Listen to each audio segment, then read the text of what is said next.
Hey everybody, welcome to another game of War Machine. I'm Lightem'up. I've got a battle report here. This is going to be a rematch of last week's battle report. So, if you saw battle report 33, I believe it was, you will notice that the lists here are the exact same. I'm not going to go over them very much, just basic rundown with Thagrosh, a bunch of heavies, a Raek, a couple Forsakens, and 2 Strider Deathstalkers. So, if you saw Battle Report 33, you noticed that he beat me down pretty badly because it was my first game with the Mammoth and put him out there in a risky position. So I am running the exact same list I was running last week, and it is, hopefully, I'm going to be able to protect it a little bit better, protect my Mammoth a little bit better, not put him out there so early. The main objective is to make sure the Mammoth gets work done before losing him, because if he doesn't get work done in a list like this, there ain't a lot of other stuff that's going to pick up the slack. So, like I mentioned last time, Environmental Resolve is going to be going on my Mammoth on the first turn, because putting your defensive spell on your big heavy hitter that's going to be out there, not a bad idea. But that is all for now. Let's see what the battle report brings. Alright, so I don't remember who won the first turn, but who won the roll, but I went first. So I am deployed. First, I've got this hill on my side, which I gotta make sure I don't put Zaadesh on, or else he'll be able to see me over my Mammoth, unless the Mammoth is completely on it too. The hill's a little wonky, but I do have that force that is on the corner of his zone, which I'm actually going to use defensively for myself, moving my Sentry up there so that he is protected from that. He can still see my Mammoth, obviously, which I'm not too concerned with, because if he shoots at him with the Ravagore, he will hit him, and that template is too small anyway, so it won't hurt anything else other than the Mammoth. And the Mammoth can tank a Ravagore shot pretty easily, especially with our Environmental Resolve on it, making it armor 21 or 22.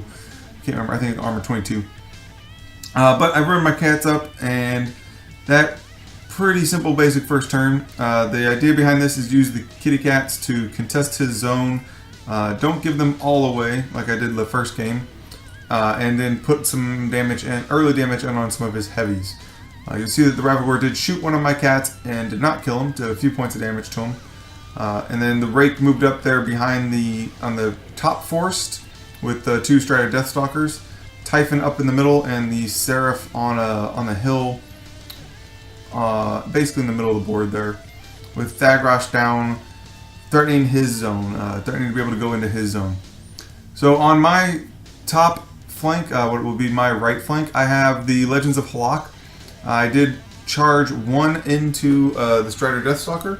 I believe it's Sadar, the one with the reach, and then sidestep to engage the other Strider Deathstalker. And then the other 2 just ran to get base to base. Hopefully I could protect them from the Raek, but I don't know. The Raek only has 1-inch reach, so I'm going to put down some clouds in a minute to see about getting rid of that. This right now is the Mammoth going. He was able to actually ended up deviating a shot onto the Strider Deathstalker, killing it. Then deviated a shot onto Typhon and did a few points of damage, actually some pretty good damage for drift into Typhon. And then the other shots missed, and he put up counterblasts. So early damage, not bad. Getting rid of both Strider Deathstalkers and not costing me anything but a couple points of splash damage onto my Legend. It was good. So now my Beast Handlers can do their work without getting plinked off one by one. Zaadesh does go up and put a couple clouds out to kind of protect the Legends. I should have just put one on each Legend, just straight up put them on there. Since the Raek only has 1-inch reach, he wouldn't be able to get in there without getting the -2 to defense. Right now, though, on the bottom, we got the cats going, the Ferox. 2 of them went and leaped into the Carnivean, I believe. And then the other 3 just walked up into position and took up. Only 3 of them are contesting. 1 in the forest. I wanted him completely in the forest, and I needed him to be in command so he couldn't tow the zone also and be completely in the forest. So I'm okay with that. Maybe he lives, maybe he doesn't. We'll see. But I've got the one on the bottom corner there that is going to be annoyance. I've got 1 tying up his Ravagore and the Carnivean, and 1 just tying up the Carnivean. So we'll see what he can do. He is asking defensive stats on the Legends of Halaak, I believe. He's going through a lot of thinking this turn. You see he was measuring earlier. He was measuring from the Mammoth. Right now he's measuring from the Mammoth to see where he could stand in the zone and not be in trample range of the Mammoth, because that might not end well for him. Especially with Zaadesh's feet still available, so I can give him the +2 to Mat, making him Mat 8. Mat 8 Mammoths are much scarier than Mat 6 Mammoths. But he just decides he will be able to, I think instead of going there and only getting the 1 cat, he decides that he's going to go in a leap to get both cats, to try to attack both cats. So there goes Thagrosh, gets into position, takes his big weapon onto the first Ferox, creating an eruption of ash, and then uses what we affectionately call the pimp hand to kill the other Ferox. He did cast Manifest Destiny because he pretty much always casts Manifest Destiny. And then the Ravagore comes up and he's going to shoot his loogie at my cat there on the corner. Fortunately it misses, and he is just far enough away for it to deviate completely off of my base. So no damage on that cat. Ducking that 4-inch AoE. I want to say Carnivean comes up and he is in range to spray and boosts the hit on his spray attack and still misses my cat. So he's dodged 2 gunshots now. The Seraph goes and slipstreams Typhon over, but only rolls enough shots to take out 1 cat and get a little bit of splash damage. He wasn't unable to shoot the other cat in the zone. And then Typhon is not quite close enough to be able to get to the cat in the zone. So my opponent moved all of his heavies over into his zone, essentially, on the attempt to get the scenario game going. Try to get up 1-0 on me. Unfortunately for him, fortunately for me, my cat at the bottom corner there is perfectly positioned and had high enough defense to survive all the gunshots that my opponent had. So he will not be scoring on this turn, and he is going to attempt to take out my legends. He's able to kill Sadar and then with the Raek at the top, and then we are back on to Skorne turn 3. Alright, so Skorne turn 3. I think this is going to be a feat turn if I can get my stuff into range. So that's going to be the question here. We're laying down some proxy bases. See my Mammoth's head comes off because that is magnetized on there. But laying down the proxy bases, it looks like even if I rush and trample, I'm only going to be able to get Typhon into my melee range. Although getting Typhon into my melee range is not a bad idea because Typhon is a big problem. So if I can kill him, I think it's worth risking the Mammoth to kill Typhon. So to that effect, the Gladiator rushed the Mammoth. The Gladiator rushed the Sentry. Zaadesh rushed the Mammoth. The Gladiator then slammed forward, obviously missing, but he slams for free, so that's why he did that. The Sentry went up and did a couple points of damage, trampled up and then hit the objective for a few points of damage. And then the Beast Handlers raged. Zaadesh did feat this turn, so that my Mammoth can hit on Mat 8s. And on my second to last attack, I ended up getting my crit on Typhon, threw him into the objective, and did just enough damage to kill him thanks to that errant gunshot from the first turn, or second turn, where I put a couple splash damage points onto him. Because I killed him with 1 point to spare, so that was good. So Typhon is off the board, my Mammoth is unhurt. I got a bit of damage into the Carnivean. The objective is hurting. The Legends went up and whiffed on both of their charge attacks and hit on both of their follow-up attacks, but that not doing an awful lot to the Raek. The last cat comes in, finishes off the objective, so that'll score one control point for me, and does 11 damage to Thagrosh, which he opts to transfer because he's a little hot on Fury. So that's good for me because he didn't pop out another Shredder that I have to worry about, or Harrier, or Stinger, whatever you want to pop out. And puts 11 more damage, I believe, onto the Carnivean, or maybe, I think it was on the Ravagore, sorry. So, on to the Legion turn. He is Trying to figure out, he knows he needs to bring down the Mammoth, because now obviously the Mammoth is in a commanding position to take out any of his beasts. Essentially, if he doesn't kill the Mammoth, the Mammoth is going to be able to kill whatever he can touch. So, to that effect, his Seraph goes over and ends up killing off the cat, so that Thagrosh will be able to advance without having any kind of free strikes, especially free strikes under my feet, which would hurt.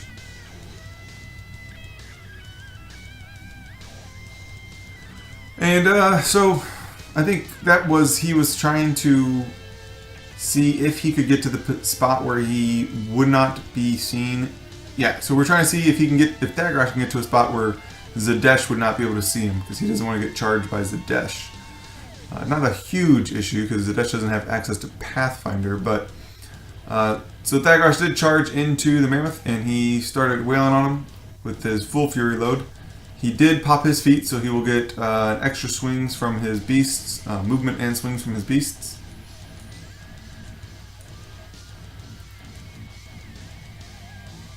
Putting a ton of damage onto my Mammoth, but he's able to do well over half the boxes, I believe, or at least come up to half the boxes.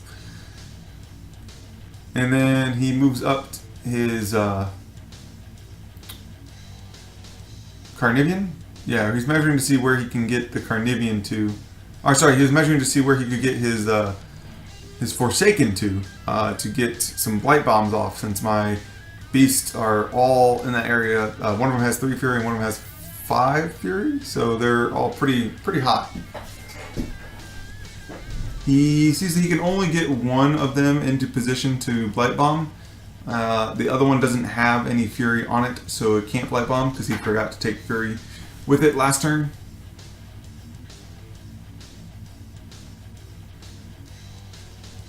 And that right there was the Carnivean going into the Mammoth.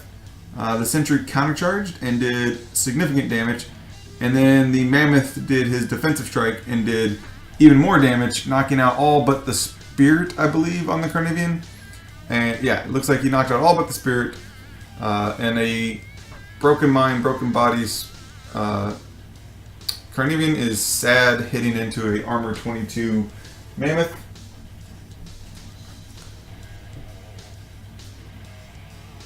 So not an awful lot happening there.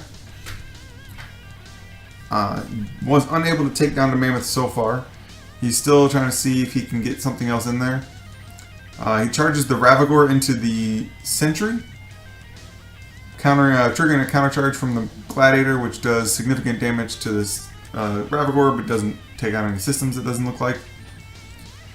And then proceeds to beat on the Sentry with his Ravagore in the back arc. So no honorary from the Sentry, because the Sentry did have his Animus up.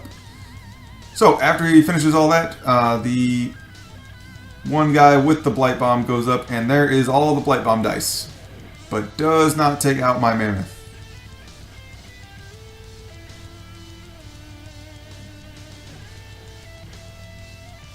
And I don't know what the second big set of dice was, but it may have just been him messing around. But yeah, so he leaves my Mammoth on, I believe, 10 or 12 boxes. It was kind of hard to tell there. He's trying to see right now where he wants to go with his movements, if he can move and get his additional attacks to do anything worth doing.